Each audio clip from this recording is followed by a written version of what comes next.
Muito bem, queridos, ouçamos a leitura de Miqueias, capítulo 7, 18 a 20.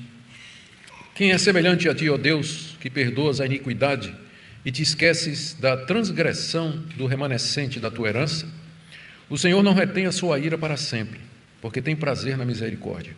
Ele voltará a ter compaixão de nós, pisará aos pés as nossas iniquidades e lançará todos os nossos pecados nas profundezas do mar. Mostrarás a Jacó a fidelidade e a Abraão a misericórdia, as quais juraste aos nossos pais desde os dias antigos. Até aqui, queridos, a leitura da palavra de Deus. Meus irmãos, o profeta Miqueias foi chamado por Deus para levantar a voz, denunciar os pecados do Reino do Norte, a nação de Israel. Ele viveu cerca de 750 anos antes de Cristo. E ele foi contemporâneo do profeta Oséias e do mais conhecido profeta Isaías. E talvez ele viu a queda de Samaria, que era a capital do Reino do Norte, que aconteceu no ano 722 a.C. Miqueias foi mandado por Deus para o Reino do Norte, a nação de Israel, como último recurso de Deus contra o seu povo que o havia abandonado. O povo tinha deixado o culto a Deus, estava adorando os deuses das nações pagãs, das nações vizinhas, haviam abandonado os preceitos da lei de Moisés, especialmente os preceitos relacionados com o amor ao próximo, a justiça social, a equanimidade no julgamento, papel dos juízes, e havia também a corrupção dos reis, dos sacerdotes e juízes. Enfim, a nação havia abandonado completamente a revelação que Deus havia feito de si mesmo. Havia quebrado o pacto que tinha feito com Deus, onde Deus seria o único Deus e eles seriam o povo abençoado por Deus. O profeta era um homem da hora, era o último recurso de Deus. Ele levantava profetas quando os reis, sacerdotes, juízes, governadores haviam se corrompido. O profeta, então, era enviado por Deus para anunciar o juízo que se aproximava, a não ser que a nação se voltasse para Deus e abandonasse toda a prática pecaminosa. É isso que Miqueias faz aqui no seu livro. Ele chama a nação ao arrependimento. Aqui no capítulo 7, que é o contexto mais imediato, ele começa denunciando os pecados de Israel e anuncia o castigo que Deus vai mandar, aí no verso 8. Ele lembra o que Deus já fez pelo povo, chama o povo ao arrependimento e proclama a misericórdia de Deus, do verso 9 até o verso 17. E é assim que ele termina o seu livro, nos versos 18 a 20, que é a passagem que nós lemos, extasiado com a misericórdia de Deus para com o seu povo. Como é que Deus ainda conseguia ter compaixão, misericórdia daquele povo rebelde, daquele povo que constantemente o provocava com seus pecados e que se esquecia da aliança? Miqueias termina seu livro com essa pergunta retórica: quem é semelhante a ti, ó Deus? Quem é semelhante a ti? Que Deus há que seja parecido contigo? Quem se pode comparar a ti? Há muitos deuses no mundo, nós sabemos disso, a humanidade sempre acreditou que há muitos deuses. Na época de Israel, os fenícios, moabitas, filisteus, cananeus acreditavam em Baal, Astarote, Quemos, Milcom, Moloque, Quium, Dagon, Instar, Renfã, Sicute, e a lista vai. Deuses e mais deuses. Na época do Novo Testamento, além desses deuses das nações pagãs, dos povos do Oriente, havia os deuses gregos, encabeçados por Júpiter ou Zeus. Havia as religiões de mistério que adoravam deuses como Íris, Osíris. Havia os deuses do panteão romano, como Afrodite e Apolo. O próprio César era adorado como Deus no mundo em que Jesus e os apóstolos viveram. Esses deuses, com certeza, eram e tinham sido concebidos de acordo com a mentalidade humana, porque eles eram a cara dos seus criadores. Eles eram cruéis, vingativos, imorais, eles eram mentirosos. Nós lemos que o deus Moloque exigia sacrifícios humanos, que o deus Dagon era o deus da zombaria e da mentira, que Baal exigia que seus adoradores se cortassem com facas. Na verdade, a Bíblia nos diz que por detrás desses deuses estava a atuação de demônios. Demônios estavam por detrás dos ídolos que eram adorados pelos povos pagãos. Isso explica a crueldade desses deuses, a maldade deles, a imoralidade do culto que era prestado a eles e assim por diante. Mas o Deus de Israel, o Deus dos cristãos, era diferente de todos esses deuses, completamente diferente, porque ele não era o resultado da imaginação humana, nem foi criado por ninguém. Por isso que o profeta ao terminar o seu livro, pergunta que Deus é igual ao nosso Deus.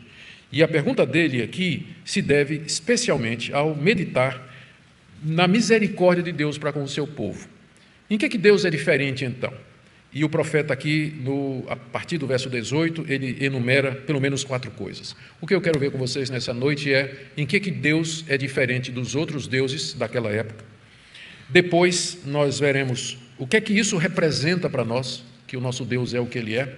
E por último, para quem esse Deus mostra a sua misericórdia, que é o que o distingue dos demais deuses. Minha expectativa é encher o nosso coração de esperança, de confiança nesse Deus, diante dos desafios que, com certeza, a estação nos traz. Em que Deus é diferente? Verso 18, quem é semelhante a ti, ó Deus? E aí o profeta enumera 4 coisas. Primeiro, que perdoas a iniquidade. Deus é diferente dos outros deuses, porque ele perdoa as iniquidades, os erros, as iniquidades cometidas pelo seu povo. E ele faz isso livremente. Nas religiões pagãs não existe perdão livre, não existe nenhum Deus que livremente perdoasse os seus adoradores. Quando Deus oferecia o perdão, geralmente era mediante o castigo do indivíduo. O indivíduo tinha que se lacerar, ele tinha que trazer alguma coisa que lhe era cara e renunciar diante daquele Deus para que pudesse se apaziguar com a divindade. Mas o nosso Deus, ele oferece um perdão completo, perfeito, absolutamente livre, sem nenhuma condição da parte dos seus adoradores. Assim era o Deus de Israel, assim é o nosso Deus, que é o mesmo Deus. Porque em Cristo Jesus, que já na cruz do Calvário levou a culpa das nossas transgressões, Deus oferece, como nenhum outro Deus, pleno e livre perdão a quem o segue, a quem o ama e quem crê nele como sendo o único Deus verdadeiro. É nisso que ele é, em primeiro lugar, diferente de todas as demais divindades criadas pela imaginação humana. O conceito do perdão livre. Somente o Deus de Israel fazia isso naquela época. Somente o nosso Deus faz isso. Todos os demais deuses, em todas as outras religiões, se exige o mérito, o merecimento do adorador para que possa ser reconciliado com a divindade, para que possa obter o perdão de pecados. Em segundo lugar, Deus é diferente porque ele não somente perdoa livremente, mas ele se esquece da transgressão do seu povo. Ainda no verso 18, tu te esqueces da transgressão do remanescente da tua herança. Aqui é uma referência ao povo de Israel. Israel era a herança de Deus e havia ainda um remanescente, havia um povo ainda fiel no meio do reino do norte que temia Deus. Pois bem, Deus não somente perdoava aquele remanescente fiel, mas Deus se esquecia da transgressão deles, no sentido de que ele jamais voltaria a tratá-los conforme os pecados. Ele não é um Deus vingativo, como os deuses pagãos. Os deuses pagãos não esqueciam, não. Se você cometesse uma transgressão, pode esperar que uma hora dessa ele vinha fazer vingança contra você. Não tinha esse conceito de esquecer, no sentido de tratar a pessoa como se ela nunca tivesse feito alguma coisa errada. Eu sei que eu já contei essa história aqui, não sei quantas vezes, mas não faz mal. Vou contar de novo. Sempre a minha esperança é que vocês esquecem tudo que a gente prega no domingo. Já na quarta-feira, quinta-feira, vocês nem lembram mais. Então, por isso que a gente sempre pode contar as mesmas coisas, né? A história do homem que veio reclamar da mulher no gabinete pastoral. Isso é um fato fictício, viu? Não é ninguém pensar que é alguma coisa que aconteceu aqui na igreja. Mas o pastor foi reclamar da mulher no gabinete pastoral e disse: pastor, eu queria que o senhor falasse com a minha mulher, porque quando a gente briga, ela fica irritada, ela fica histórica. O pastor disse: você quer dizer histérica? Disse: não, é histórica mesmo. Ela começa a lembrar todos os meus erros de 25 anos de casamento. Deus não fica histórico quando você peca mais uma vez e vem pedir o perdão dele, do tipo assim: olha aqui, ó, e Deus passa na cara tudo que foi bom que acordou um monte de gente, né? Deus passa na cara tudo o que você fez nos últimos 30 anos da sua vida. É nisso que ele é diferente. Ele se esquece da transgressão do seu povo. Ele perdoa livremente, ele se esquece, ele não é vingativo, ele não passa na cara quando nós caímos no mesmo pecado, infelizmente. Quantas vezes, não é verdade? No mesmo pecado, e a gente, envergonhado, volta para Deus, sempre seguro de que ele não vai se vingar, ele não vai passar na cara os perdões anteriores que ele já nos concedeu. O terceiro sentido em que Deus é diferente dos demais deuses é que ele não retém a sua ira para sempre. Ainda no verso 18, o Senhor não retém a sua ira para sempre. Deus fica irado, é verdade, isso a Bíblia não esconde. Ele ama seu povo, mas ele fica irado com o seu povo, porque ele é santo, ele é justo, ele é reto, e a sua ira é a reação justa da sua natureza santa contra o pecado do seu povo e que demanda punição. Faz parte da natureza divina exigir que o pecado, todo pecado, seja punido. Porém, Deus, diferentemente dos deuses pagãos, se ira por um breve tempo, mas não para sempre, porque se Deus mantivesse a sua ira contra nós para sempre, todos nós seríamos consumidos. Mas a sua ira dura só um pouco. O choro pode durar uma noite, mas a alegria vem pela manhã. O nosso Deus nos castiga, mas não eternamente. O nosso Deus, ele nos corrige, mas com mão branda, com paciência e com brevidade. Porque senão nós não suportaríamos o peso da sua mão sobre nós. Ele perdoa livremente, ele esquece o que nós fazemos, falando figuradamente, é claro, que Deus não esquece de nada, mas esquece no sentido de que ele não nos trata conforme o que nós já fizemos no passado.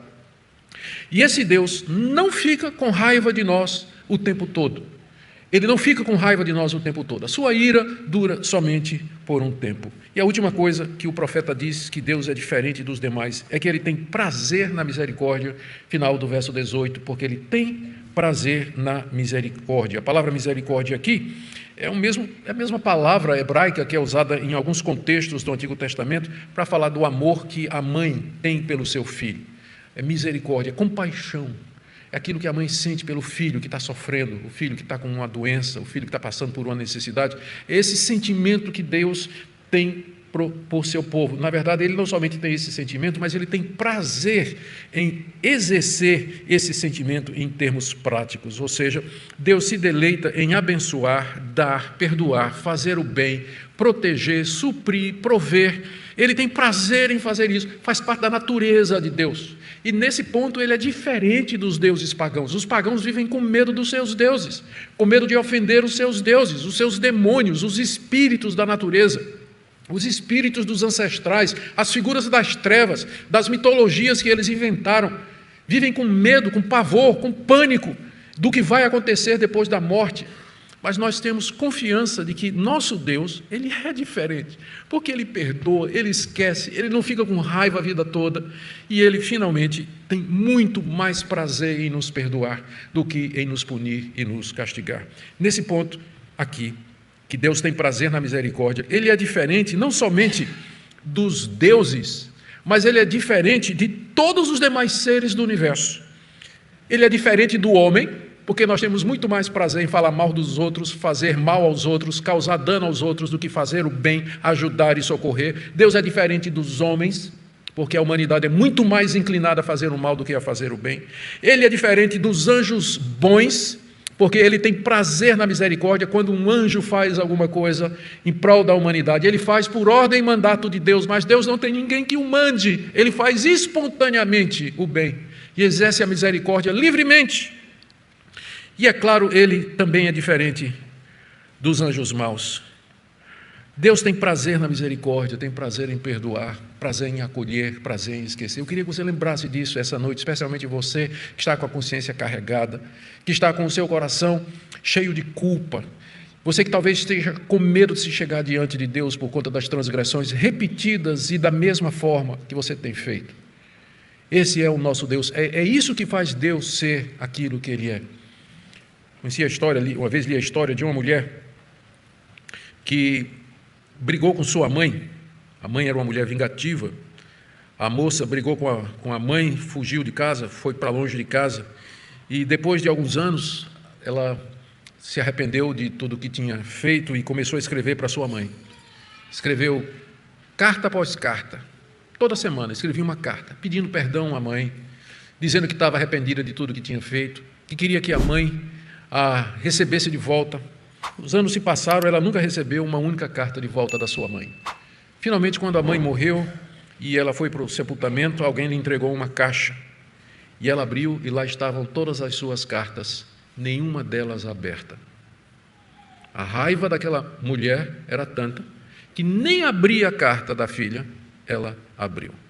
Pessoas são capazes disso, mas não o nosso Deus. Você fica imaginando você, não é? Orando, mandando uma carta em oração para Deus, e você fica pensando que Deus não dá a mínima, ou que Ele está com tanto ódio de você que Ele não vai nem escutar as suas orações. Deus não é como nós.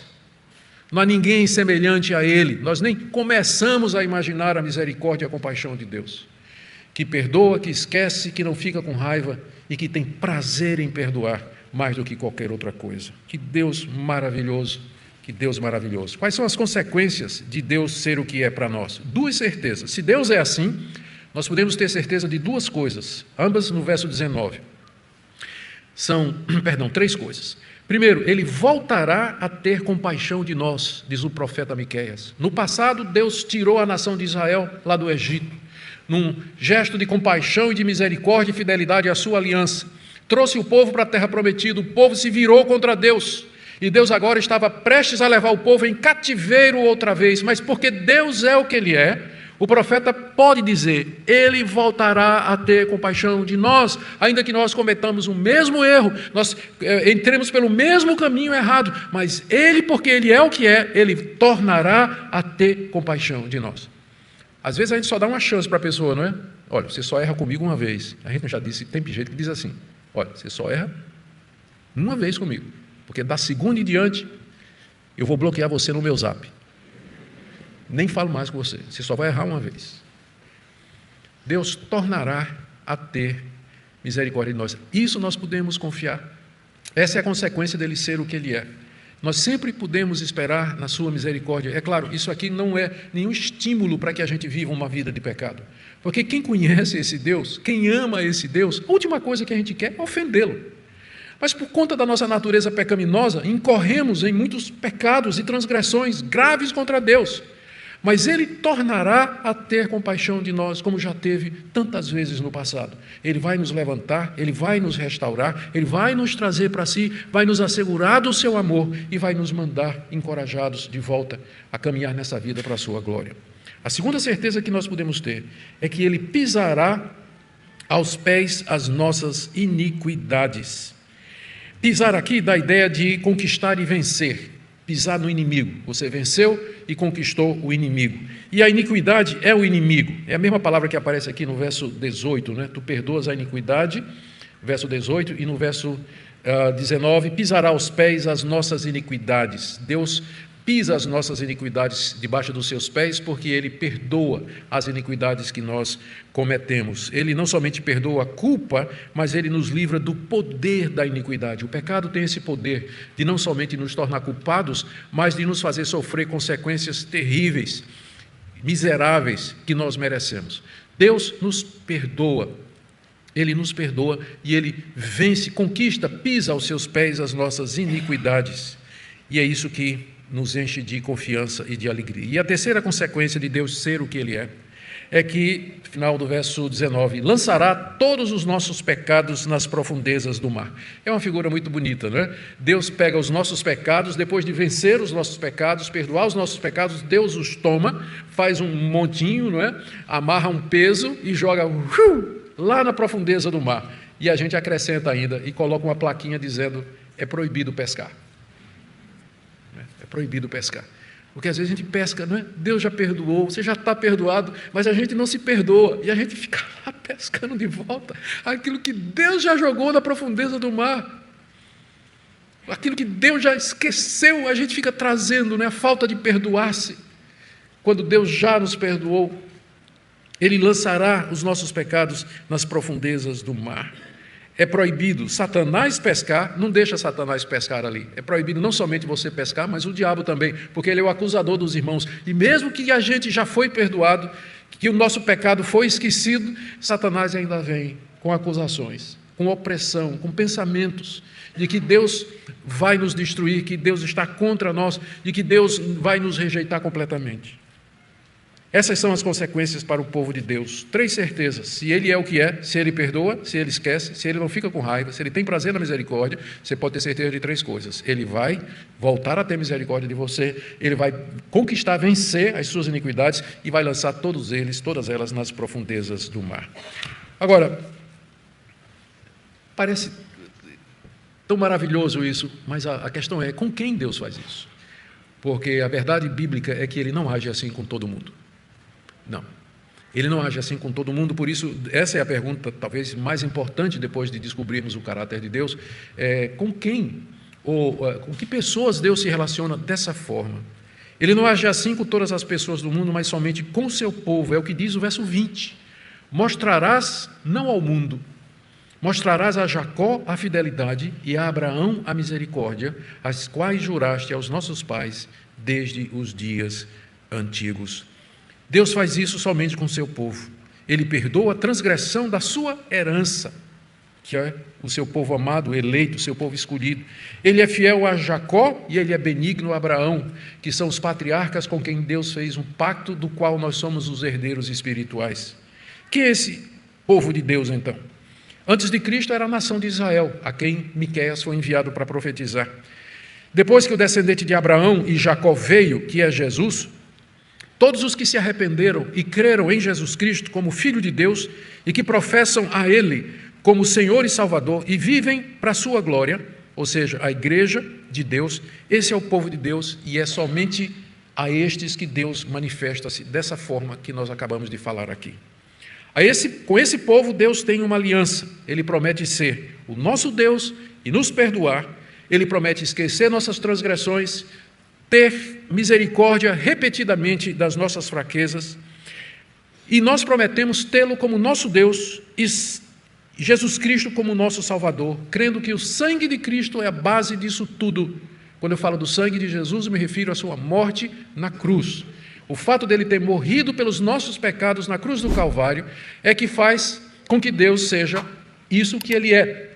Perdoador, misericordioso, não fica irado para sempre, o que nos dá segurança da renovação do perdão, o que nos dá segurança da derrota das nossas iniquidades e que nossos pecados estão sepultados para todo sempre na profundeza do mar. Mas isso é somente para o povo de Deus. Aos que não são de Cristo, aos que não creem nesse Deus, aos que não andam na fé nesse Deus, a esses Deus vai mostrar uma outra face, que também faz parte da sua natureza, que é a sua justiça, que se expressa através da sua ira, mediante castigos aqui nesse mundo e o castigo eterno no inferno. Para esses não há perdão, desses, o pecado deles, Deus se lembrará eternamente. Nunca haverá misericórdia para eles. Perdão jamais chegará aos seus pés. Que privilégio, então, fazer parte do povo a quem Deus se revela como sendo esse Deus misericordioso e bom. Ele cumpre, assim, os juramentos feitos a Abraão, a Isaque e a Jacó. Eu quero terminar aqui com algumas aplicações para nós. Deus, nessa noite, quer chamar você, e chama você, para perdoar os seus pecados e fazer parte do povo dele. Eu não sei como está você nessa noite, a sua situação diante de Deus. Mas uma coisa é certa e mais importante do que a própria vida, é você estar em um bom relacionamento, estar no relacionamento correto com esse Deus que é bom, perdoador, é o único que pode apagar as suas transgressões, porque Ele é o único Deus que há. E diante dele, um dia comparecerão todas as pessoas para responder pelos seus atos. E que Deus você vai encontrar? Um Deus que esqueceu suas transgressões, um Deus que perdoou seus pecados, um Deus que teve misericórdia de ti, que teve prazer em mostrar amor a você, ou um Deus irado, um Deus justo e verdadeiro, que vai lhe tratar de acordo com os seus pecados e que vai condená-lo com justiça à eternidade de sofrimento, sem remissão, sem pausa, sem intervalo, sem paradas, mas sofrimento eterno e indizível. Será que você vai continuar endurecido? Há pessoas aqui que estão na igreja há tantos anos, mas vivendo talvez uma vida longe de Deus. Talvez você veio nos visitar aqui nessa noite e você está nessa situação, que conhece o Evangelho há tanto tempo. Mas será que meditar nesse amor de Deus, quem é semelhante a esse Deus, meditar na misericórdia desse Deus, não mexe o seu coração? Teve um serial killer nos Estados Unidos que matou 80 mulheres em New Jersey. 80 mulheres. Finalmente ele foi preso. E ele foi julgado e o julgamento dele foi televisionado. E Os parentes das vítimas estavam ali presentes. E, numa certa altura, foi dada a oportunidade para que os familiares das vítimas pudessem falar. E aí vários pais e mães se levantaram e amaldiçoaram aquele homem, desejaram que ele fosse para o inferno mais profundo, onde ele sofresse eternamente, que Deus o destruísse ou que todo o mal do mundo viesse sobre ele, porque ele havia matado sua filha ou suas filhas. Várias pessoas disseram isso e pela televisão dava para ver o assassino, ele nem mexia os olhos, impassível, ouvindo tudo aquilo. Só teve um momento que aquele homem chorou. Foi quando o pai de uma das vítimas chegou e disse: eu lhe perdoo. Você está perdoado em nome de Jesus. Porque eu já fui perdoado por Deus. E eu quero lhe perdoar aqui e agora. E foi quando aquele homem chorou. Nem sempre pela dureza as pessoas se convertem, mas na meditação e na reflexão a respeito do amor de Deus. É isso que Deus é isso que Deus quer fazer com você. Será que isso não mexe em seu coração? Palavra aqui para o povo de Deus. Essa é a maior de todas as motivações para nós servirmos a Deus aqui nesse mundo. Cheios de amor e de gratidão. Talvez você guarde no peito ressentimento, mágoa. Não estou dizendo se é justa ou injusta. Até, eu sei, as pessoas fazem mal para nós. As pessoas nos machucam. Elas nos ofendem. A questão é como é que você pode guardar isso contra essas pessoas e ao mesmo tempo professar que você serve a um Deus que tem prazer na misericórdia, que torna a ter compaixão, que esquece as transgressões que as pessoas fazem, que perdoa livremente. Como é que você pode ser seguidor desse Deus e ao mesmo tempo guardar no seu coração rancor contra alguma pessoa, que você não fala mais com aquela pessoa, você não quer nem ver aquela pessoa? Hoje à noite é uma chamada à coerência. Por isso que Jesus Cristo disse, ao ensinar a oração do Pai Nosso: se vocês não perdoarem aos homens as suas ofensas, também Deus não perdoará as suas ofensas. Também Deus não vai perdoar. Sabe aquela parte do Pai Nosso que diz: perdoa as minhas dívidas, assim, perdoa as nossas dívidas, assim como nós perdoamos aos nossos devedores? É isso que quer dizer. Porque você está orando a um Pai que perdoou livremente a sua dívida que você nunca podia pagar. E agora, como é que você ainda mantém em dívida alguém que lhe ofendeu, que lhe machucou? Eu não estou dizendo que você vai andar de braço dado com essa pessoa. Eu não estou dizendo isso. Mas eu estou dizendo aquele sentimento que você tem, que você não pode nem ouvir falar da pessoa, você não pode nem escutar o nome da pessoa. Quando por acaso você acha um retrato dela, uma foto dela nas redes sociais, chega, gela o seu coração, você passa logo, você não quer nem saber daquela pessoa, ela está morta para você. Compare a sua atitude com a atitude de Deus para com você. E, por último, essa é a maior motivação que nós temos para viver uma vida santa.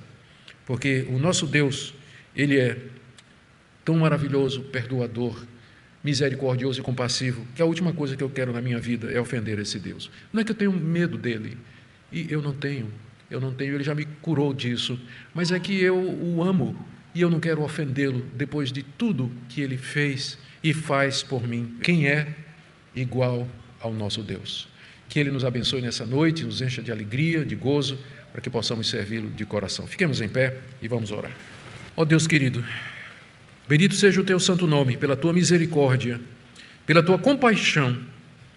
Eu quero trazer diante de Ti agora, Senhor, o nosso pedido, a nossa súplica, para que o Senhor nos perdoe, que o Senhor volte a ter compaixão de nós.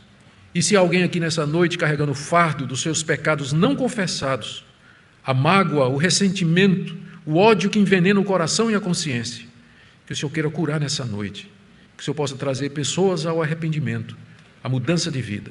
Ouve a nossa oração, nós a fazemos em nome de Jesus.